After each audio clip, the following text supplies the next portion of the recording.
ስሜ ቶፊቅ በድሩ ይባላል። የድል በትግል ዋና ርዕሰ መምህር ነኝ። ከሚገባ ጋር ተያይዞ የተማሪዎች ውጤት እንዲሻሻል፣ መጠነ መድገም እንዲቀንስ፣ የተማሪ ማቋረጥ እንዲቀንስ ትልቅ ሚና ተጫውተዋል። እሱም ተያይዞ እንደ ትምህርት ቤታችን ማርፈድ 0 ደረጃ የደረሰበት ሁኔታ አለ።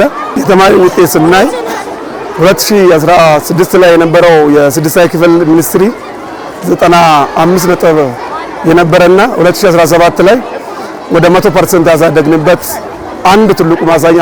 ሁለተኛ 8ኛ ክፍል ላይ ስናይ 2016 ላይ የነበረው የተማሪ ውጤት 81% ነበረ። 2017 ላይ ወደ 98.3% ያመጣንበትና የክፍል የመሻገር ምጣኔን እንኳን ስናይ 50 እና ከዛ በላይ ያመጣው የተማሪ ውጤት ስናይ 2016 ላይ የነበረው 95.4% የነበረው ወደ 98.4% ያመጣንበት ሁኔታ አለ። ምገባ እንደ ትምህርት ቤታችን ትልቅ አስተዋጽኦ ያሰራ። በፊት ውሃ ይዘው የሚመጡ የነበሩ ተማሪዎች በቀን 2 ጊዜ ተመግበው ጠግበው በአግባቡ ትምህርታቸውን እየተከታተሉ ያለበት ሁኔታ ትልቅ ሚና ተጫውቷልና ከዚህ አልፎ ተርፎ የማህበረሰብን እፎይታ ያመጣበት ሁኔታ ትልቅ ማሳያ ነውና ምገባ እንደ ትምህርት ቤታችን እንደ አዲስ አበባ ትልቅ አስተዋጽኦ የሰራበት ሁኔታ ነው ያለው።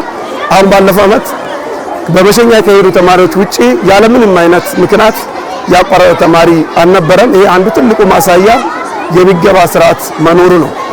እሱ ብቻ ሳይሆን የተማሪ ዩኒፎርም፣ የተማሪ ግብዓት በወቅቱና በጊዜ መሰጣቱ ለተማሪ ማቋረጥ እና ለተማሪ መድገም ትልቅ ለውጥ ያሳየበት ሁኔታ ነው ያለውና ይሄ እንደ ትምህርት ቤታችን ትልቅ አስተዋጽኦና ትልቅ ለውጥ ያየንበት ነው።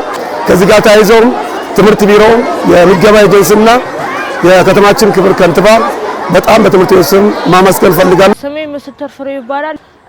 ክፍሌ 6ኛ ኤ ተማሪ ነኝ። በድል በትግል የምገባ ስርዓት በትምህርቴም ጠንካራ እንድሆን አድርጎኛል። ትምህርት ቤታችን ይህንን የምግብ ስርዓት በመኖሩ ተማሪዎችም ትምህርታቸውን በደንብ አድርገው እንዲከታተሉ ከትምህርት ቤት እንዳይቀሩ ያደርግልናል። ስሜ ጽዮን አየነው ይባላል። ከድል በትግል ትምህርት ቤት 8ኛ ክፍል ተማሪ ሲሆን ትምህርት ቤታችን ውስጥ የሚገኘው የምገባ ስነ ስርዓት ለኛ በጣም ጠቃሚ ሆኖልናል። በተጨማሪም ደግሞ የተለያዩ ዩኒፎርሞችን፣ ደብተሮችንና መጽሐፎችን ስለሚሰጡን ወላጆቻችን ከሌሎች ተማሪ አንሰን እንዳንገኝ ወይም ደግሞ ወላጆቻችን እፎይታ እንዲሰማቸው አድርጎልናል። ምገባችን ለኛ በጣም ጠቃሚ ሆኖልናል። ክላስ ስንማር ምንድነው የምበላው ብለን አናስብም። በትምህርታችን ላይ እንድናተኩርና ጥሩ የሆነ ውጤት እንድናገኝ አድርጎናል ማለት ነው። ደብተሮች፣ መጽሐፎችና የተለያዩ ቁሳቁሶች ለኛ ይሰጡናል። እነዚህ ሲሰጡን ደግሞ በአግባቡ በጊዜው ትምህርታችንን እንድንጀምር አድርጎናል። ምክንያቱም አንድ ተማሪ ከትምህርት የሚዘናጋው ወይም ደግሞ የሚቀረው የነዛ ቁሳቁሶች ሳይሟሉለት ሲቀሩ ስለሆነ ወላጆቻችንም እንዳይጨናነቁ እኛም እንዳንጨናነቅ አድርጎናል። እናመሰግናለን። ስሜ አበበች አለሙ እባላለሁ። እዚህ በምገባው ዙሪያ እውነት መንግስትን ሳላመሰግን አላልፍም።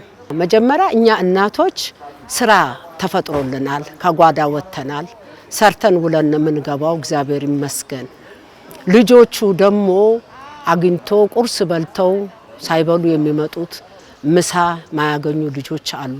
እነዛ ቁርሳቸውን ምሳቸውን ሂዱ ብለው ልክ እንደ ወላጅ ጋር እንደሚልኩ ነው ወላጅ ራሱ ልጆቹን እኛ ጋር የሚልኩት። እኛም በፍቅር እየመገብናቸው ነው። ሁላችን ደግሞ እዚህ ጋር ያለነው መጋቢ እናቶች ልጅ አለን፣ የልጅ ልጅ አለን። ልጆቻችን አሁን በአግባቡ በትምህርታቸው ብዙ ለውጥ አምጥተዋል። ትምህርታቸው ለበፊት ደካማ ነበሩ፣ ይወርቁ ነበረ በእራብ የተነሳ። አሁን እግዚአብሔር ይመስገን ብዙ ለውጦች፣ ብዙ ችግሮች ተቀርፏል። በዚህ በምገባ ዙሪያ ድል በትግል ትምህርት ቤት ፍልሰታ ለምስቴ ይባላል። መጋቢ እናት ነኝ። ብዙ ህጻናቶች ከማጣት የተነሳ ወደ ትምህርት ቤት ወላጅ አይልክም ነበረ ምገባ ከመጀመሩ በፊት። አሁን ግን ሁሉም ሰው መስከረም ሲመጣ ለማስመዝገብ ነው ወደዚህ የሚለው። ለምን የሚያበሏቸው ነገር የለም፣ የኔ ልጅ የሚለብሰው ነገር የለም እያለ ዩኒፎርም፣ ምግብ እኩል እየሆነላቸው ወደ ትምህርት ቤት ገብተዋል። አሁን ይሄ ብዙ ለውጥ ነው በተማሪዎች ላይ። ልጆቹም ወደ ኋላ እንዳይቀሩ ትምህርት ሳይማሩ እንዳይቀሩ የተደረገበት ነገር መንግስት ጥሩ ነገር አድርጎላቸው እና ደግሞ በምገባን በተመለከተ ሁሉም ሰው እኩል አንድ አይነት እየተመገበ ያንዱ ልጅ ምሳ ሌላ ነገር ሆኖ አንዱ እያጣ ይመጣ ነበር። ድሮ በየዛፍ ስር ወድቀው መምህራኖች ነበሩ ብዙ ነገር የሚያደርጉት በጎ ነገር እየተደረገላቸው ይሰራ ነበር እዚህ እንደ ትምህርት ቤት። አሁን ደግሞ እንደ አጠቃላይ የተማሪዎች ገባ ከተጀመረ ወዲህ ደግሞ ሁሉም አንድ አይነቱ ነው። ጥሩ ነገር ይሄዳል። መቅረት ደግሞ ብዙውን ጊዜ መቅረት ማርፈድ ሁሉ ነበር።